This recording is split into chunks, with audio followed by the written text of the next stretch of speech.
Hello and welcome to Farscape's webinar about mental clutter.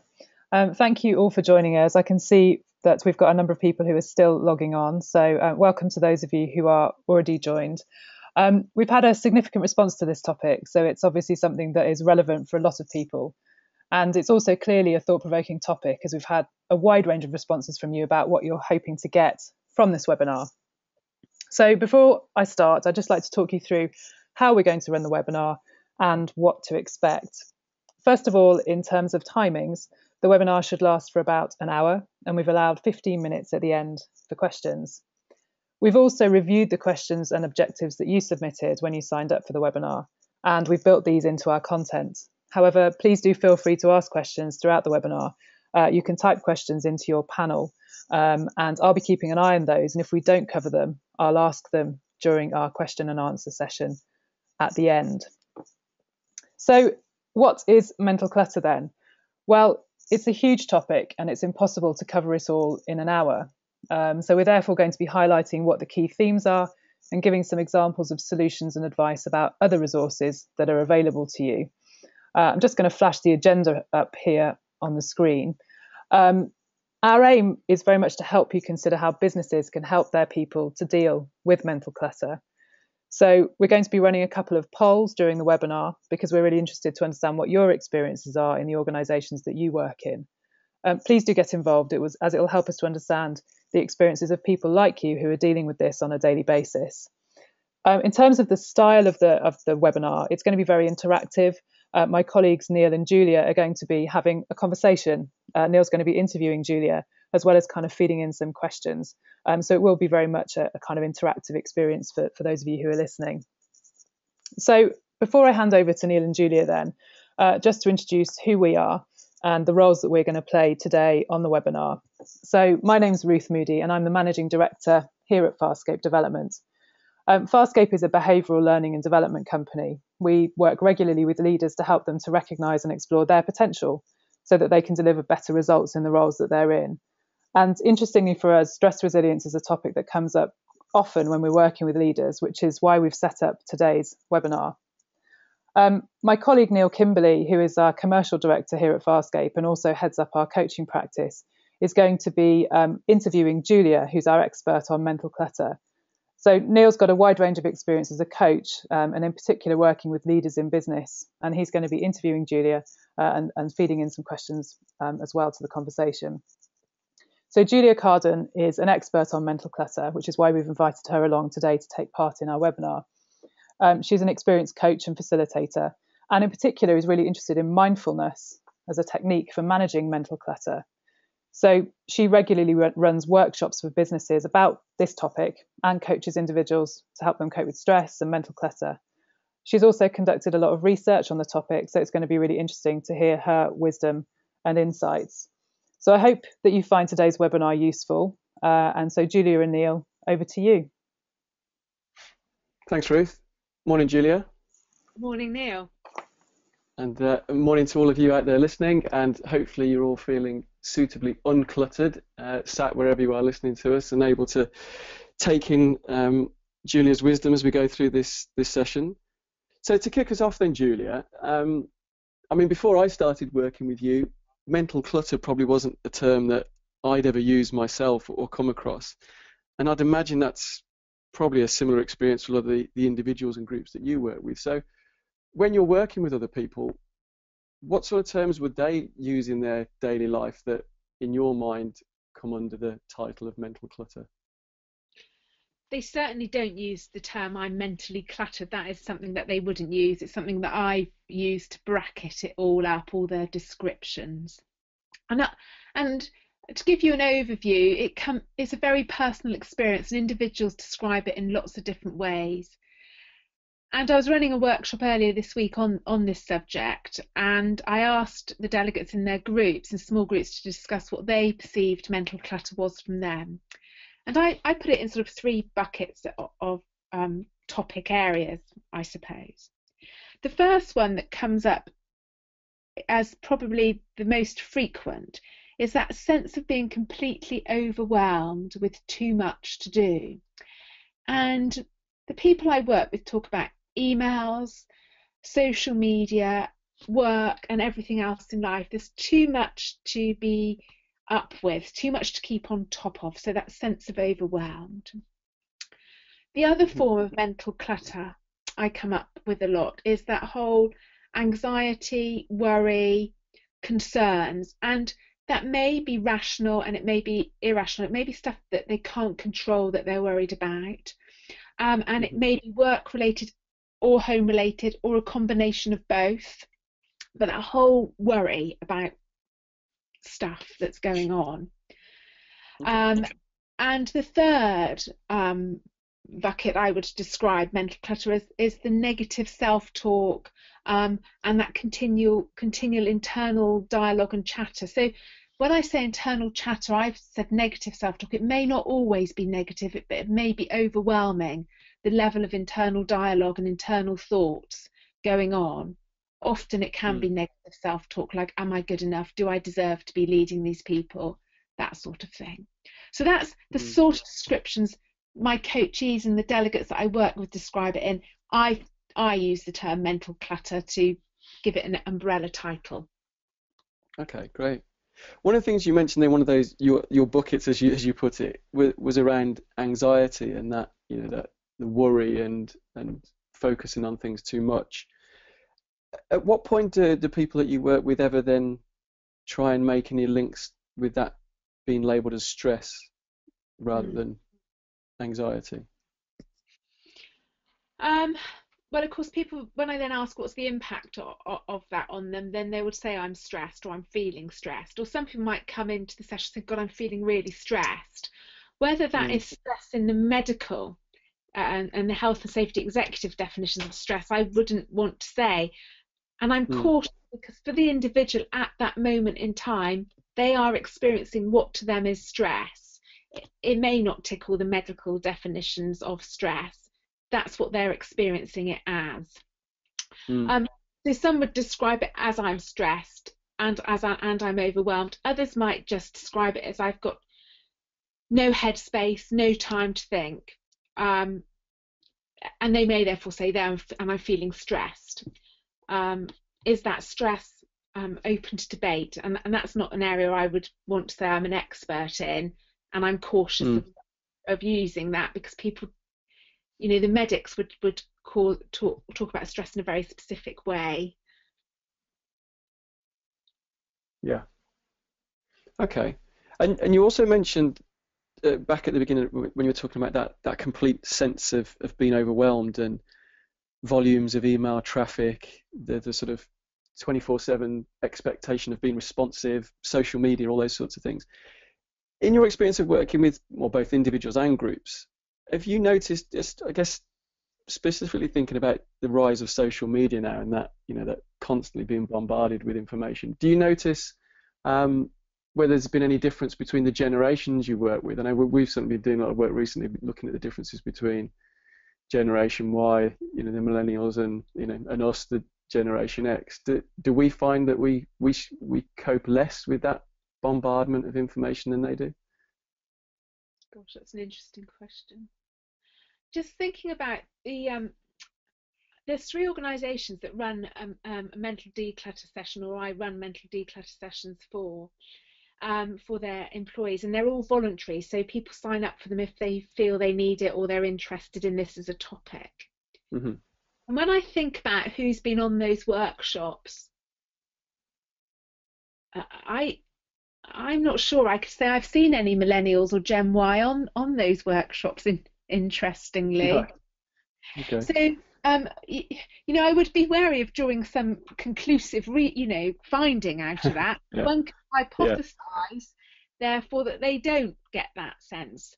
What I would say though is some of my younger coachees do suffer from the mental clutter in the form of that negative self-talk, that feeling I'm not good enough and I don't deserve to be there. So for example, I've been coaching a young British show jumper, in her early 20s, and she does have mental clutter in that form of that negative self-talk going on a lot, particularly around competition times, when she needs her performance to be at the very top of her game, that's when she has her mental clutter. So she would experience that the same as anybody, any age, any generation would.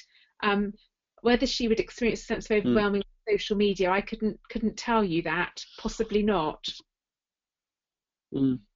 Okay. And interestingly, with that whole, expectation around being constantly responsive, especially the whole email thing, which comes up a lot whenever you're talking about, especially in time management training. What's been your experience when discussing this with groups in organizations around how much they have control over that and how much is dictated by the sort of explicit written rules and culture of a business, and also then there's sort of the underlying culture and expectations that's not explicit, and how that impacts on their ability to take control over this? That's such a great question, because it came up in the workshop on Monday when we were talking about what were the easy methods of measuring mental clutter when it comes to that sense of being overwhelmed. What could you simply do? So I was talking about boundaries and personal boundaries. What were your boundaries for answering emails? So one of my delegates was talking about their need to analyse and produce data for the organisation, for the business. And that when they were producing that, they needed to focus. However, they were continually distracted by the huge volume of emails that was coming in. And I said, well, how would it be to turn your email off for the time that you're focusing on collating that data, which was a business need and a business requirement? And they said, oh, I couldn't do that. And I said, well, why? What stops you? And they said, well, our team. We all respond immediately to emails when they come in. The team, everybody in the team expects us to be doing that, and the organisation expects us to be doing that. And she said, so it's just completely impractical for me to think about turning my email off. So I get the sense that the organisational culture has a huge impact on how mental clutter, that sense of overwhelming mental clutter, when it is in the form of continual email, meetings, social media, how that can be managed is a real cultural issue. I get the sense. I'm making a huge assumption with this question that I'm going to ask now, but I think I might be right. Is in your experience of dealing with organisations, then how much willingness is there from the sort of senior sponsors in the business to genuinely want to tackle this issue at a cultural level? I hear senior leaders talking about well-being, because obviously that's a very topical issue at the moment.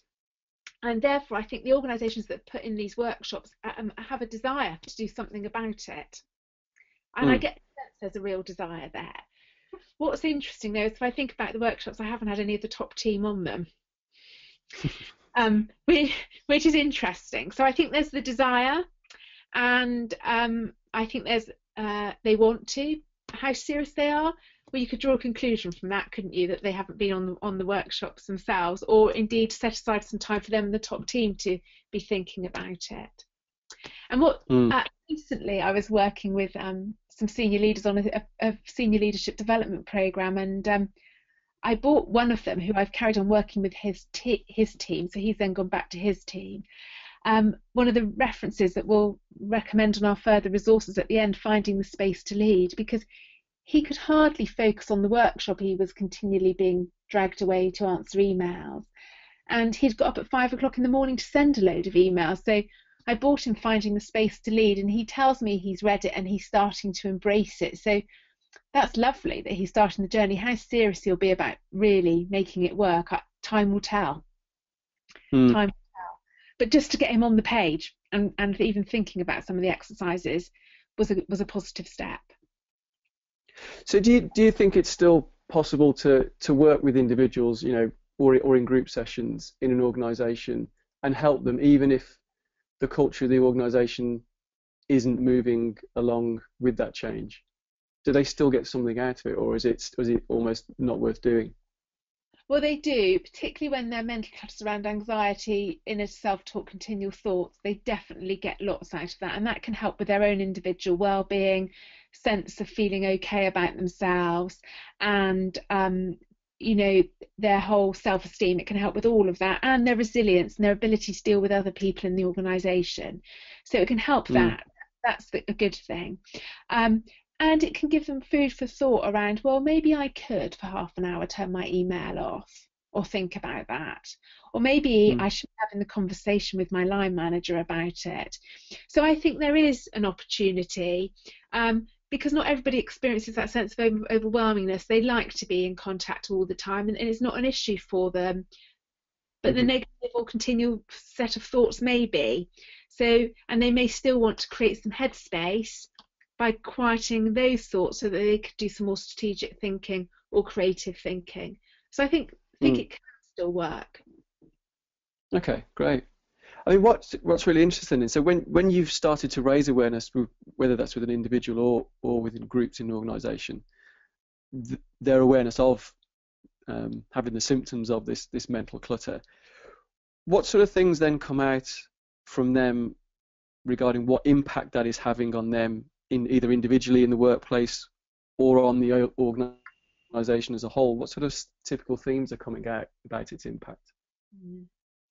Well, the impact is that I'm not focused fully, so I either don't get things done as well as I could do or would do, or I make mistakes. And the real severe cases is I get it so bad that I have, I'm off, absence from work with stress. The doctor signed them off. That's the extreme case of it. The lesser cases, I'm not doing my job as well as I can. I'm less tolerant of others and perhaps more irritable, which of course then causes conflict in the workplace potentially, which costs businesses a huge amount in terms of time and effort and money, and to manage workplace conflict if it carries on. And there's been some great research to support all of that by Professor Paul Brown, a neuroscientist, who has found through his research that when we as individuals have got the emotions of anger, sadness, disgust, shame, or fear running, and of course when we're feeling mentally cluttered and overwhelmed, those feelings can, or derivatives of those feelings, can come to the surface. His research performance and productivity in the business, or for that individual, and therefore the business, goes down and reduces. Whereas if we've got the emotions of joy, happiness and trust present, our productivity and performance goes up. So that's been some real academic proven research. So that underpins all of that. So it does have an impact on the business, particularly if it's happening a lot, across lots of areas of the business. And some other research I did, not related to mental clutter per se, but I several years ago now did some research looking at what enabled teams and organisations to best deal with adversity, whatever that form that adversity came in. Resilience and team cohesion were two, along with leadership, were two of the critical success factors.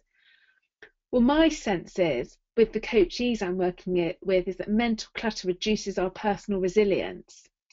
Well, if that's happening at team level, then how well set or how well placed is the organisational business to deal with adversity if it's got high levels of clutter going on?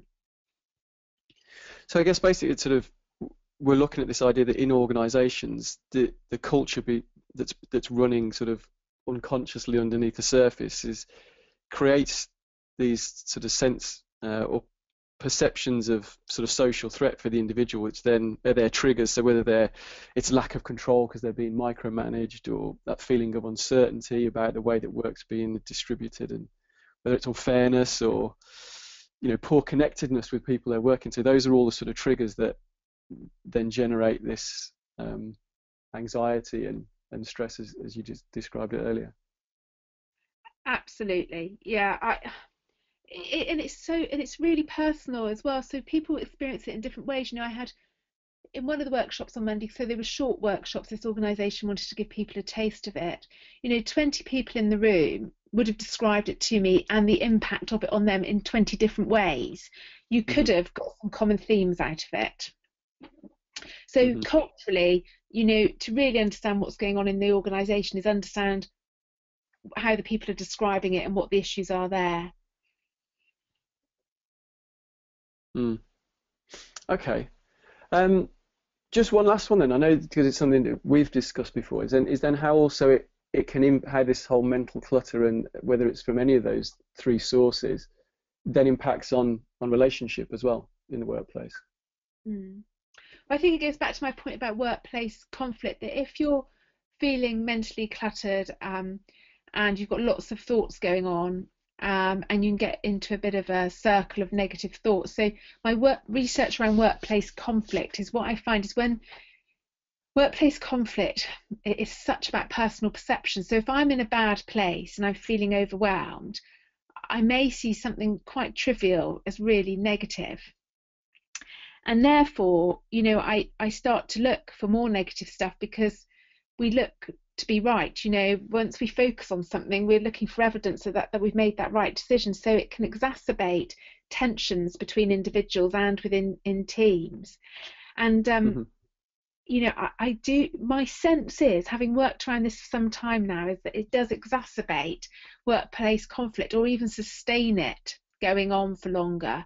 And I Right. say sense because it'd be hard to prove that, because there's so many other things going on when you've got tensions in the workplace.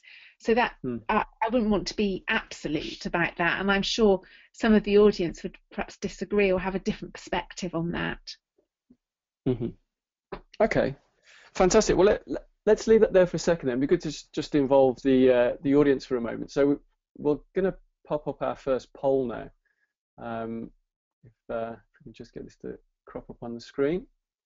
So yeah, it'd just be interesting to know, for those of you listening out there who are in organisations, is to what extent you'd agree that in your organisation this whole mental clutter that Julie's just been describing is holding your people back. So if you want to have a quick select to one of those radio buttons there, and we'll just give it a few minutes to give everyone a chance to vote. I can see the numbers just going up. We're up to about 80% of people who've voted. So I think probably another 10 seconds and we'll be able to close that poll. Okay, I'm going to close that poll. We're up to 90%. So thank you to everybody who has voted. And Julia, back to you. Thank you very much. Thanks, Ruth. So what I would like to do now is do a little mini coaching session with Neil around mental clutter, as he's one of my coachees. We're only going to have about 10 minutes or so for doing that. What I know with working with coachees, that to really effectively manage one's mental clutter, you've got to identify what's causing it and what are the triggers for it. And that's going to be really the focus for the next 10 minutes or so. So Neil, tell me how you would describe mental clutter for you.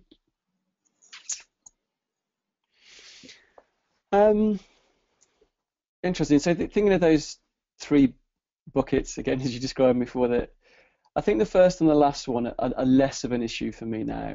So that complete sense of overwhelmness through the volume of email traffic, volume of work, being constantly responsive. I've paid quite a lot of specific attention to that over the last 12 months, really sort of understanding what my own boundaries and our organisational boundaries are around that. And we've done a lot of work internally around that to sort of reduce that. So that's probably the least of my mental clutter at the moment. And similarly, the whole anxiety and worry thing again is a lot less. If I probably went back sort of 5 or 6 years in my career when I was in the depths of the corporate world, I would say that was probably one of the ones was at the top of the list. But I think through some of the research that I know you've done as well, looking into the whole neuroscience behind it and understanding, as you said, the source of that anxiety. And I think for me, the more I can notice what I'm worrying about and recognize whatever feeling or emotion that is, and then look at that objectively rather than being subject to it, it tends to take up less time for me now in my head. I guess the one that really does impact on me still, even though I've worked on it for a long time, is that inner dialogue, the inner critic. Yeah, I'd say that's probably, of those three that you've described, that's probably the one for me that's still something that I struggle to get a handle on a regular basis. So let's just focus for a little bit on that inner critic. So, um, what form is the voice of your inner critic? What form? How does it sound to you? Um, that's a good question. It's it's often actually for me around. I've done a lot of work over the last few years, just through my own coaching practice, around being aware of what my own values and beliefs are. And one of my strong values is around sort of excellence, perfection in the things that I do. And I think when that inner critic kicks in the most is, it's interesting when I have conversations with people about this. We've all done the time management training and with all the different tips and hints and things we should do, and the urgent, important 4-box grid. And I think the bit where it kicks in for me is when I know that I've got so much in that urgent and important box that needs to be done now, and there is a finite amount of time, and the list of things in that box are too great to get done in that box well. And it's that sort of it's when I feel that value is under threat of perception of perfection and excellence, and I know that the only way I'm going to get through that list is to 80% has to be good enough. And that's when that inner critic kicks in, and you say, oh, what will other people think about that, about your performance on that task? So it's when you're getting the sense that perhaps you can't deliver the excellence um, as well as you'd wish to, is what I'm hearing. Yeah. Mm. And when that inner critic kicks in, what sort of internal dialogue are you getting? What am I getting? I guess it's again that I guess that's changed more recently because I'm now starting to really notice that voice and really explore what it's saying and where that's coming from. I guess in the past I was probably more focused on just listening to the voice and getting caught up in that inner conversation, whereas now I think I focus more on where's that voice coming from? What Mm. what element am I getting anxious about? Is it about how I'm being judged on my performance, by my peers, but whether it's by a client potentially, if it's a bit of proposal I've had to get done quicker than that I wanted to because they needed a fast turnaround, and will this make my performance look better? So interestingly, when I'm coaching, I don't get it at all. Mm. It gets completely turned off. I think maybe through practicing, you talking about the mindful minute before. I mean, something I often do before I go, not often, certainly in coaching, nearly always do, but try and do more now when I'm going into meetings with clients as well. And that taking that time before, to be present and in the moment really switches it off. I guess what I struggle to do is to do that more regularly because I think now I'm more into it because it's about the coachee, whereas when it's other situations where it's my work, for some reason I guess I'm less willing to invest the time, which is an interesting thing. Well, that's an interesting reflection, isn't it? Hmm. Uh, you just mentioned that you tried the mindful minute. Can you just tell me how that's worked for you? It works really well for me because it really struck me what you said is that the fact you can do it anywhere. So I can be, if I'm going to meet a client or I can be doing it in their reception area while I'm sitting waiting them for them to come out and meet me, and it's just that chance to, as you said, take that short amount of time to, as you said, focus on the breathing, feel the ground under my feet and really sort of calm down any thoughts, getting rid of what's been going on for the last 2 hours, to not thinking about what's been before, and certainly not focusing on the meeting that's come in 2 hours time after, but okay, well, I'm here now, focus on this, and the more I can be mindful and in that moment, then the more useful I'm going to be to both them and me. So that I've found really useful. I mean, the other thing that I think I've really done a lot of work on over the last 18 months as well, sort of doing a lot of reading around self-compassion. Mm. And it's around this idea that especially at sort of really senior levels, when people, I mean, everyone's busy, but when you're busy with a high volume of those things that are all important and urgent, it's that willingness to be able to speak to yourself internally and say, I can only do what I can do. You know, what I've got control over. And if I haven't got enough time, if I haven't physically got enough time, and I know what I want, I mean, again, I'm lucky enough that, you know, working in our business, I can manage my work-life balance really well, and that's something I've focused on over the last sort of 3 or 4 years, you know, moving careers. It, you know, allows me to do that. But I think it's one thing that I know working from clients that I've got, people really struggle with that, being willing to cut themselves a break when, you know, it just isn't physically possible to do all those things as well as you might want to do in the time you've got to do them, with the degree of urgency and importance that's attached to them. And if you're not going to get that compassion from your line managers or the culture of the business, then the only place you're going to get that from is from yourself. And so I know sort of through some of the coaching I've been having, that's one of the things I've focused on is, well, how do I find that resource and how do I give it to myself? And that's going to be different for every individual. So not really a bit of advice I can pass out to people now, but I know certainly for me that's something that I've really focused on. And then just one practical thing that's worked for me over many years since I had my first coach is as you know, having those to-do lists to sort of, you know, that mental brain dump that you talked about before, just to get it down on paper first. But then each day is at the start of the day, before turning on my emails or anything, I make what I call my daily agreements list. And it's that sort of point when I talk to people, we're all willing to make promises to other people and keep them, but we're all, you know, without sort of over-egging the point, pretty bad at being true to our promises to ourselves.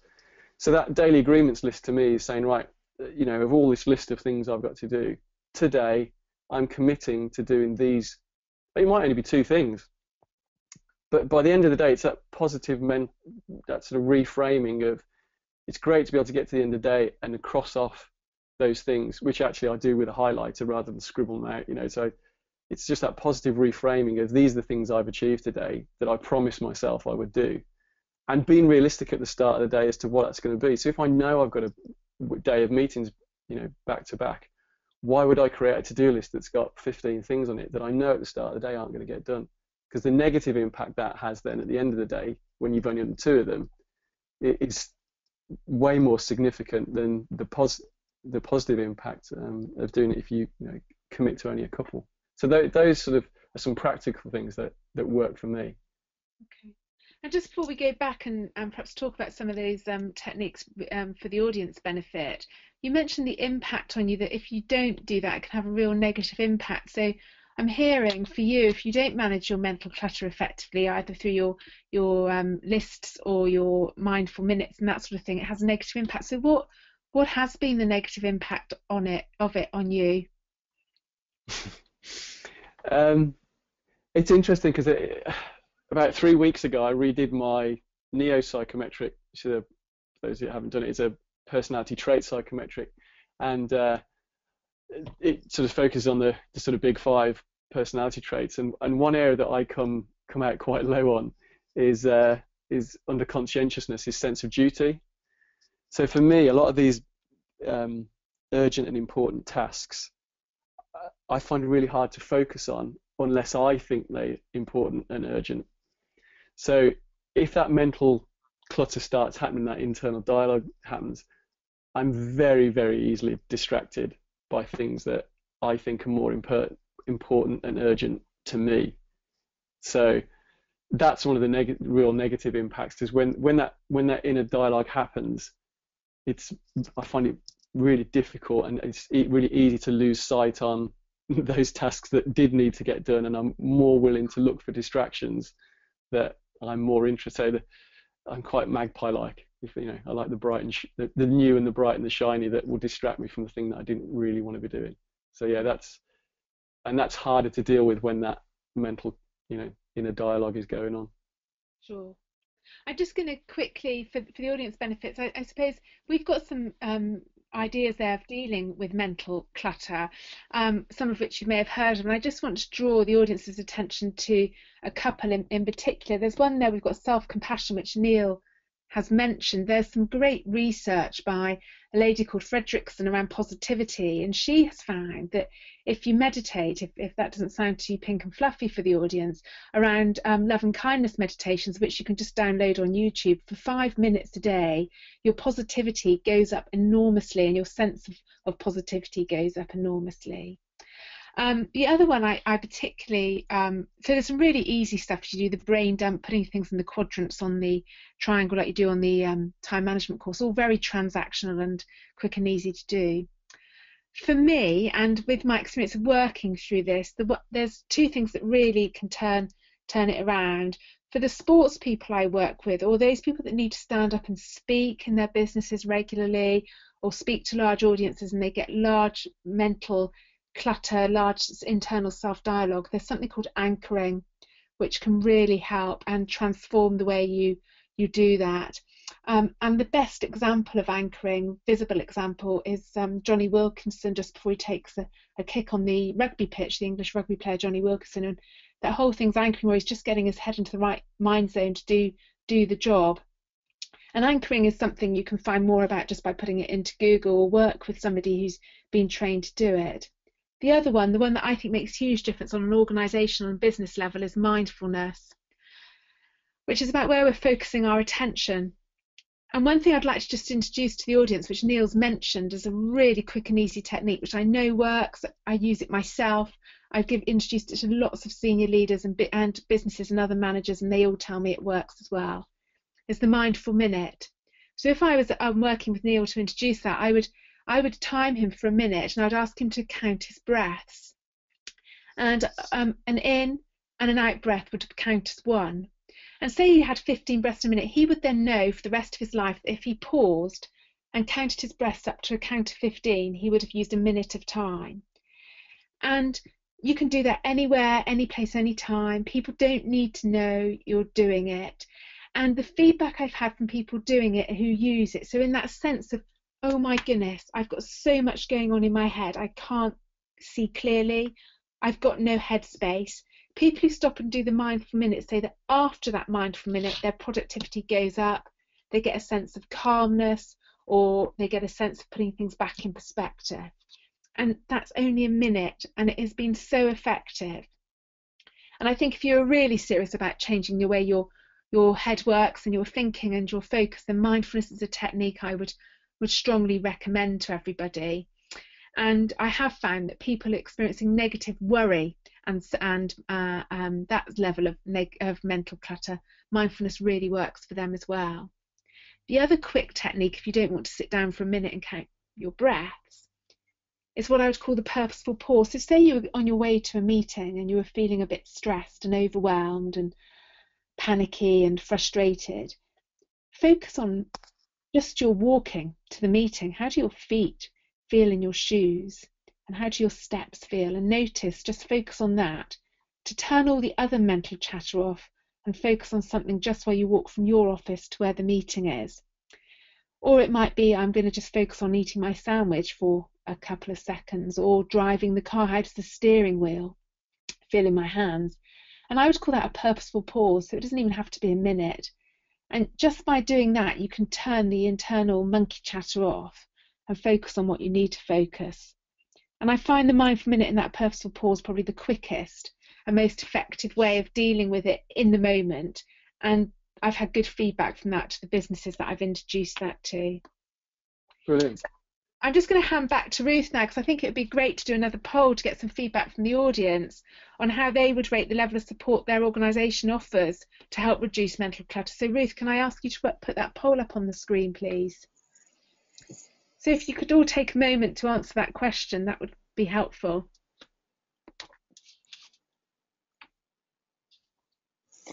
So we're seeing a good number of voters here. We're up to about 50% now of people who voted. So I'll just give it another few seconds and see how many more people want to vote. They're all having a mindful minute, Julia. I love them. Fantastic. So we've reached 85% of people have voted. So I'm going to close that poll now and hand back over to you guys. Okay. Thanks. Just before we review the poll results, which we would like to do with the audience, I'm going to forward the slide on the screen to Julia, just before you do that, could I just point out, just because there's a few people that might not know, I just on the middle of that list there, the alerts and FOMO. It's a term that sort of cropped up over the last couple of years. It's for those that don't know, is the fear of missing out, and certainly for the Gen Y and millennials that we've talked about and the whole social media, it's that whole thing of having those alerts on all the time because they don't want to feel like they're missing out on something that they need to be part of. And it sort of leads into all that whole email and social media thing and that constant bombardment of information. And it's one of the easiest things to do, but loads of us know about it, but so many people forget. And just that simple thing of turning off all the audible and visual alerts on all of your email and social medias has such a massive impact, because that FOMO effect is a real sort of genuine psychological effect, and it's almost impossible if you're one of those people that buys into that you can't avoid those alerts. So I just wanted to draw people's attention to that if they've not come across that term before. Yeah, helpful. Sorry, I'd meant to do that, and I suppose that links back to the organisational culture, though, Neil, and whether the organisational Absolutely. culture accept that. Yeah. So just before we review Yeah. the poll results, I just want to share with the audience the some other resources and reading, and this is not an extensive list. It's just some ideas of some books that I've used and books that I've recommended to coachees and organisations, and some they've liked, some they haven't liked. So that's just some ideas there. And there's a great Harvard Business Review article which I think underpins what I was saying about mindfulness. And the apps, the mindful one has got 1 minute little exercises on it and purposeful pauses. And if you like apps, then I think that could be a useful resource.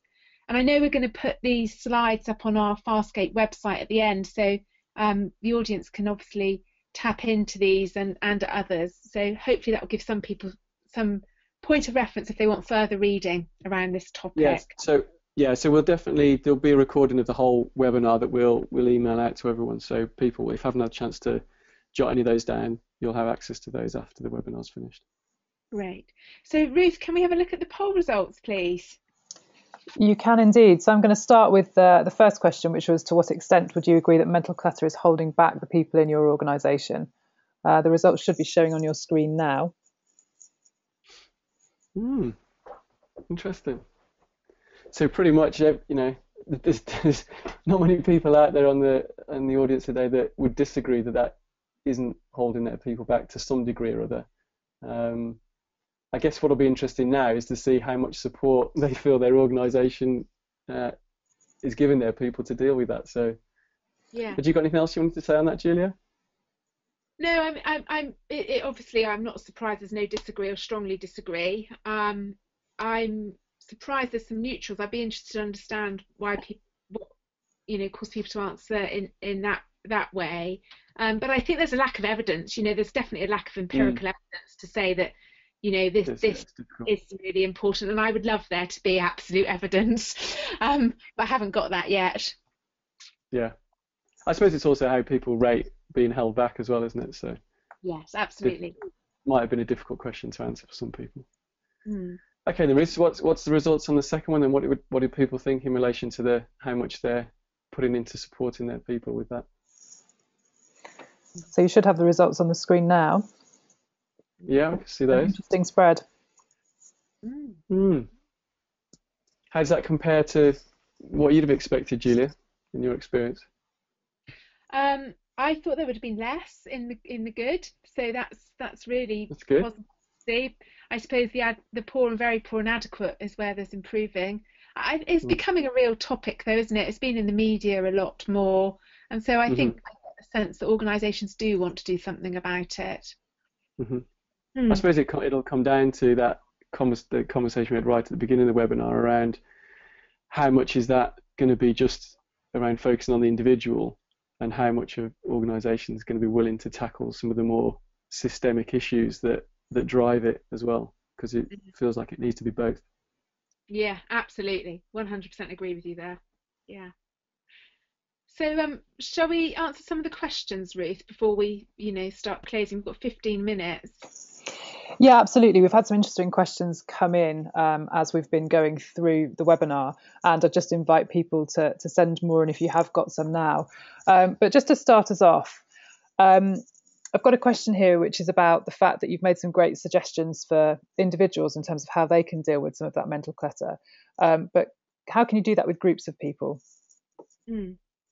Okay, so I suppose the workshops I've been running have obviously had groups of people in it. So you could run something similar for a full team. What I have found that have worked for groups of people is employing, and we did have it on the previous slide, around thinking time. So that's born out of Nancy Klein's work, and the philosophy under that is everybody gets chance to talk about what's on their mind, what are they thinking.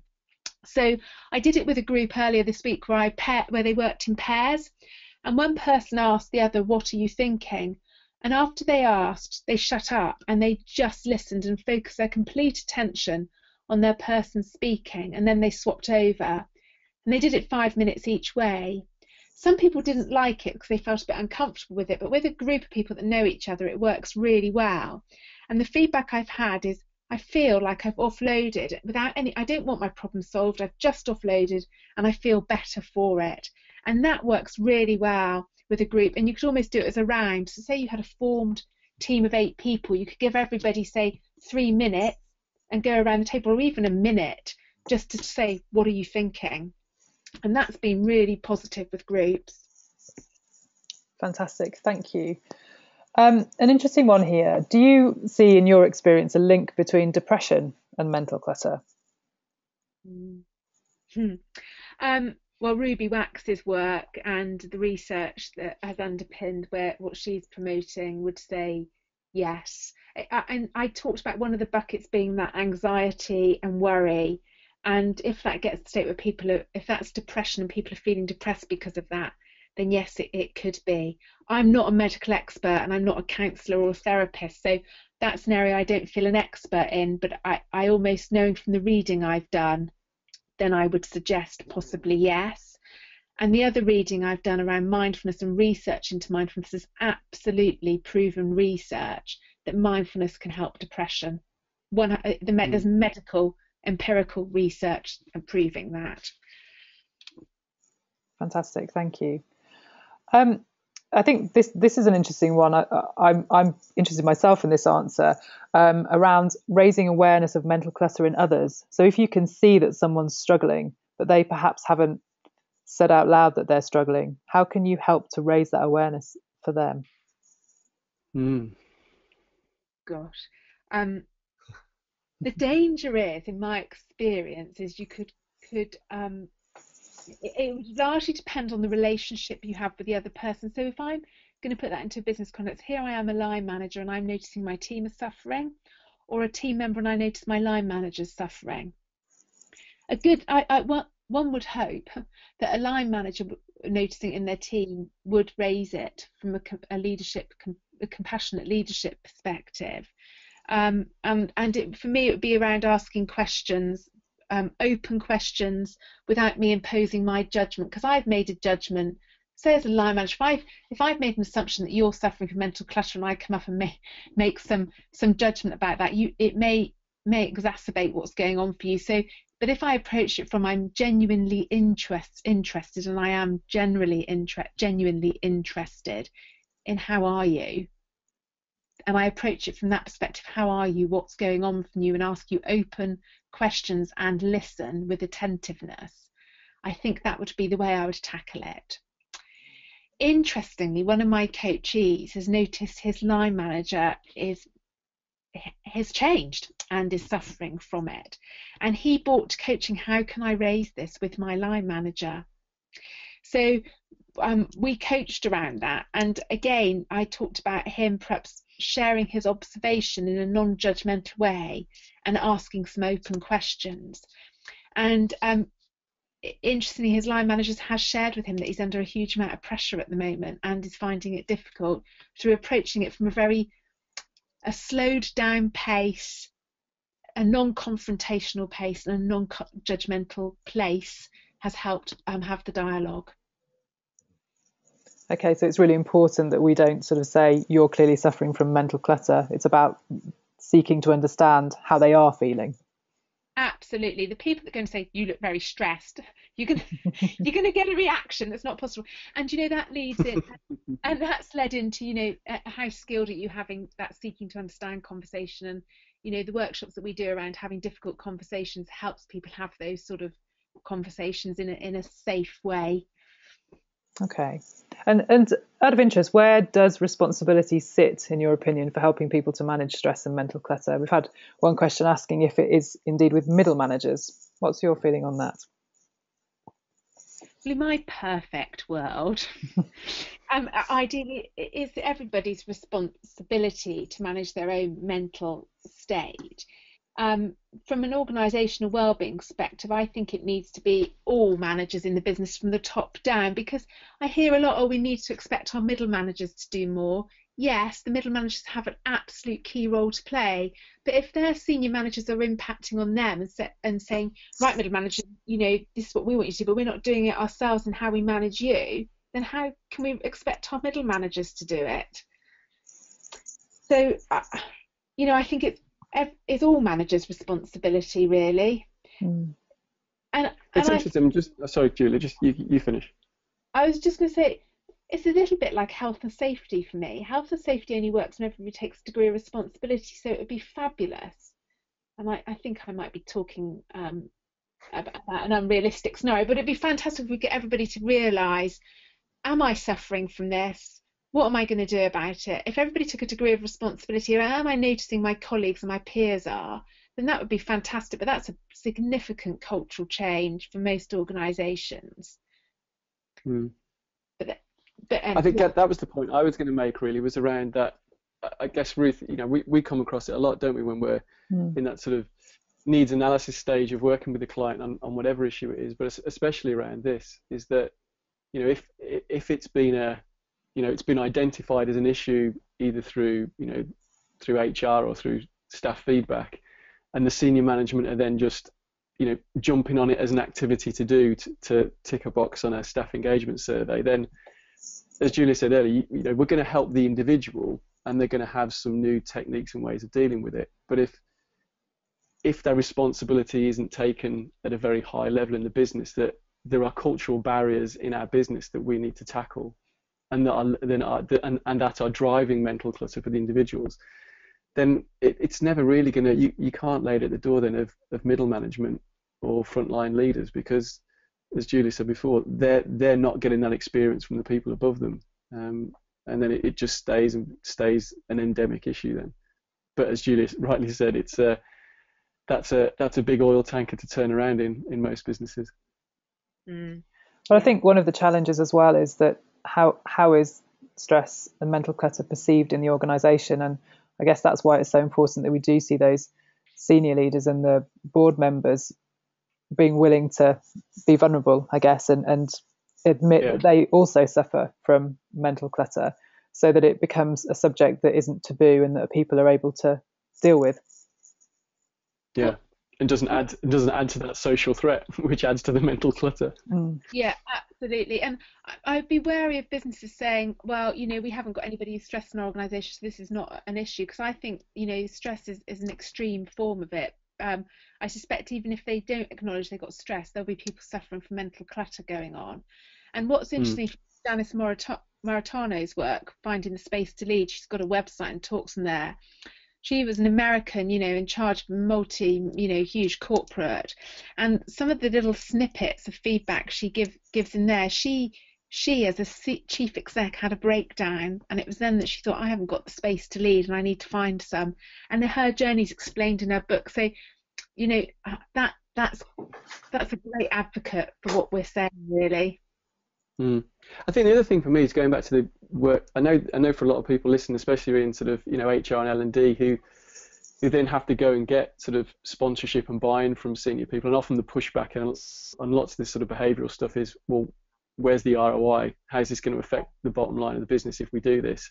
I think if it comes back to some of that stuff you were talking about earlier, Julia, with sort of Paul Brown's research on neuroscience, is that, you know, all this sort of anxiety and worry and perception of threat in an organization has a massive impact on, you know, levels of creative thinking, you know, just the general sort of thinking power, and information processing gets reduced, decision making becomes impaired, you know, losing control over your own time, and, as you said, leading on to bad health, and just general sense of defensiveness, and always, you know, not wanting to show any weakness. And that has a massive impact on the bottom line of a business. So I think, you know, if any of you out there listening, you know, get pushback on this sort of stuff, there's real empirical evidence out there that shows how we're all suffering to one degree or another with this. And if the culture of the business is driving it, then it's absolutely worth investing time and money in supporting people to deal with it, because, you know, the amount, if you were to go through and add up the impact of those different things on, you know, lack of short-term memory, concentration, rational thinking, social interaction skills, you know, those are all having a massive negative impact on your business and therefore the bottom line. So I think it's definitely not something to ignore. And I think the quote that we had on our slide, what is the impact of mental clutter, where we said our constant mental chatter puts us in a constant state of fight or flight. This leads to bad decision making, which impacts our health and well-being. But from a business return on investment perspective, do we want our people to invest time in bad decision making? Yeah. Good point. We've probably got time for one last question, and there's a practical question that's come in here about how do people cope with the bombardment of information that clutters up their inboxes? So what's necessary peripheral information and what is clutter? Any tips on that? Oh my goodness. I mean, what is clutter? You know, what is clutter to one person is to another the fear of missing out, so I want to see it. So I think I'm not a technical expert, but if there's any way of weeding it out. I know one leader who is blind copied or CC'd on any emails. Those emails where he's CC'd or BCC automatically go into his a separate folder, and he doesn't look at them. And you know, the same with anything that's not personally addressed to him goes into another folder. So that's one way, but I'm sure there's other technical things you can do, which I'm afraid is out of my scope. And I would be really wary, because I find this is a real personal, what works for one person may not work so well for the other. What I know myself, I get loads of spam emails, hundreds of the blimmin' things, is I don't feel a need to, I just delete them straight away. I don't even bother reading them. But when I'm getting, oh my God, another alert coming in, I do a mindful minute, or I even go and do 10 minutes of mindfulness. And there's one person says, if you haven't got time to be doing a minute, you should be doing an hour. So if you haven't got time, make an hour to do it. And that's one school of thought. So that's one tip I would use. I'm sure there's some other technical ones. I mean, outside of the technical, the one for me, as I think it's not a one size fits all one, unfortunately, but is getting people to actually be aware of what's the explicit culture in the organisation around that 24/7 responsiveness, and you know, if it's not written down and it's part of, you know, the contract, and then, you know, people being willing to challenge that and asking, okay, so is this just an urban myth that we're supposed to have our, you know, BlackBerries turned on 24 hours a day and respond at weekends, for example, or is that fact? And also, you know, where's the flow of that information coming from? Is it particular parts of the organisation? And so, you know, has one part of the organisation got a different culture and attitude to being permanently responsive to others? And again, you know, being willing, especially for those people at senior levels, being willing to challenge other areas of the business and saying, well, you know, this might work in your area of the business, but not ours. And I think people have got to be willing to challenge internally and saying, is this how we want it to be? If it is that's how it is, and that volume can't be reduced at all, then, you know, as Julia said, it then comes down to personal preference as to how you find ways of, you know, filing or ignoring, and, you know, all that sort of thing. You know, often getting people to, you know, one of the downsides is people who try and abdicate responsibility for things through email. It's off my back now, so you've got it. And getting people to talk. I mean, I know it's difficult in global organisations where you're communicating across the world, but so much that I see even in smaller organisations where people are in an open plan office of 40 or 50 people, and they're emailing simple questions to each other when they could just take a mindful minute and walk to the other side of the office and have that question. I know that's not going to solve everything, but lots of little things like that. Yeah, Juliet, do make a big difference. But Juliet I think Neal. people have got to focus on what is the culture in our business. Juliet Neal, thank you so much. I'm conscious now that in terms of time and taking up time, we've now reached 12 o'clock, which is when we said we would finish the webinar. So really just wanted to say thank you to both of you for being so open, talking about some personal things and also kind of sharing some insights that you've got around this topic. And as we said at the start, it is a huge topic. So if anybody feels that they have questions which haven't been answered yet, or if they'd like to talk about something in more detail, then please do get in touch with us, come and speak to us about that. We'd be really happy to help. Very much hope that you found the last hour useful. We're going to send out a survey as we finish the webinar just to get your feedback about how you found it, so that we can make sure that we're really focused on delivering webinars that are going to be useful to you. But thank you very much, and I hope that you'll join us again on a future webinar. Thanks a lot. Thank you. Bye, everyone.